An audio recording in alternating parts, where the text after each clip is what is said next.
పితా పుత్ర పవిత్రాత్మ నామమున ఆమెన్. శుభోదయం.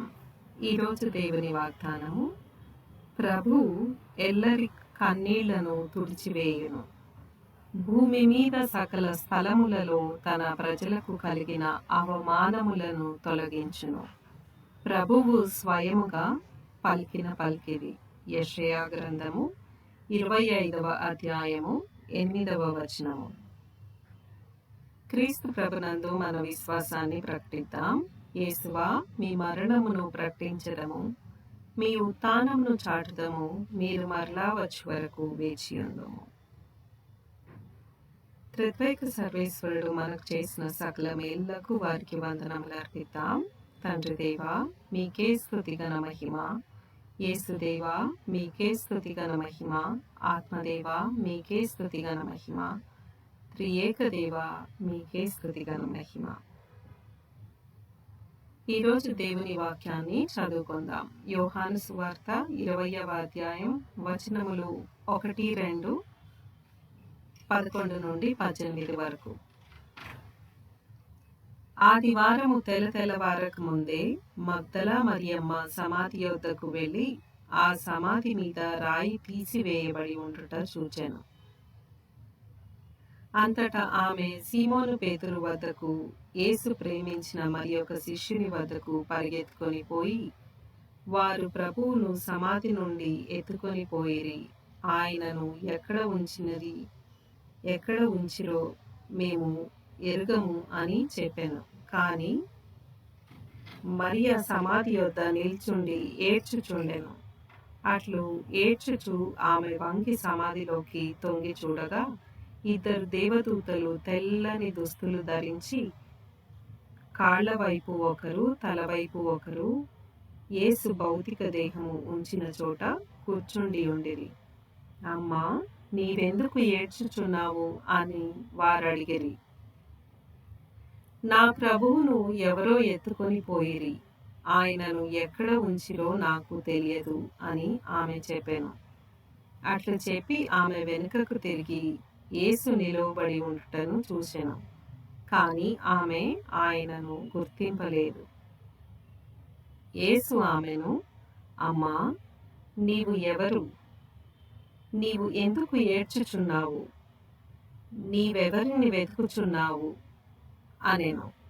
ఆమె ఆయనను తోటమాలి అని భావించి, అయ్యా, నీవు ఆయనను తీసుకొని వెళ్ళిన ఎడల ఆయనను ఎక్కడ ఉంచితివో చెప్పుము, నేను వెళ్ళి తీసుకొని పోయేదను అనెను. మరియా అని యేసు పలికెను. ఆమె ఆయన వంక తిరిగి హీబ్రూ భాషలో రబ్బూనీ అనగా బోధకుడా అని అర్థము అని పిలిచెను. యేసు ఆమెతో, నన్ను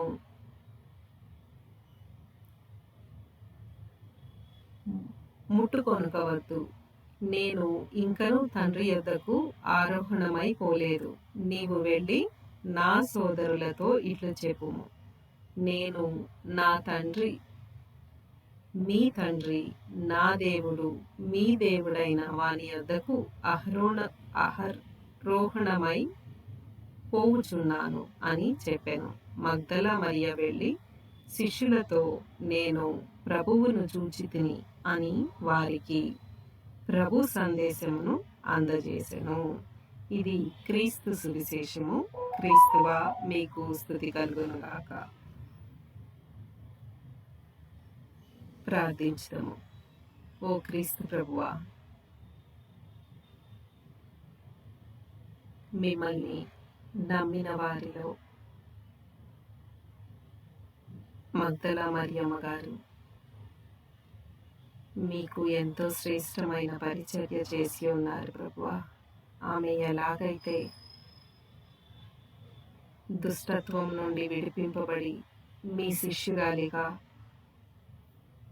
జీవితాంతం కొనసాగిందో ప్రభువా, అటువంటి కృపని మాకు అనుగ్రహించండి ప్రభువా. మాలోని కలుషములన్నిటినీ తొలగించండి ప్రభువా. మాలోని పాపమును తొలగించండి ప్రభువా. పరిశుద్ధంగా మమ్ము మార్చి ప్రభువా. మరియ మగ్దలీనమ్మ ఎంత గొప్ప సేవ చేసిందో అటువంటి సేవ పరిచర్య చేయగలిగే కృపని మాకు దయచేయండి ప్రభువా.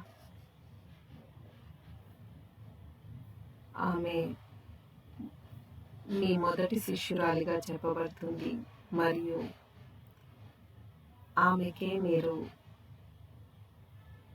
ఉత్థానమయ్యాక మొదటిగా దర్శనమిచ్చారు ప్రభువా. మా పట్ల దయ చూపండి ప్రభువా. మాకు మీ సన్నిధిని దయచేయండి ప్రభువా. మా కుటుంబాలను దీవించండి అయ్యా.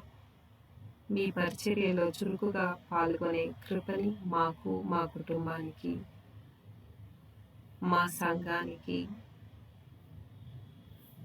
సమస్త క్రైస్తవులకందరికీ దయచేయండి ప్రభువా. సమస్త మానవాళిని దీవించండి ప్రభువా. మా ఈ ప్రార్థనను యేసు శ్రేష్టమైన నామమున అడిగి వేడుకొంచున్నాము తండ్రి. ఆమెన్. యేసు యొక్క పరిశుద్ధ దివ్య రక్తమా మమ్ము రక్షించండి. పునీత మరియ మగ్దలీనమ్మ గారా మా కొరకు ప్రార్థించండి. ఆమెన్.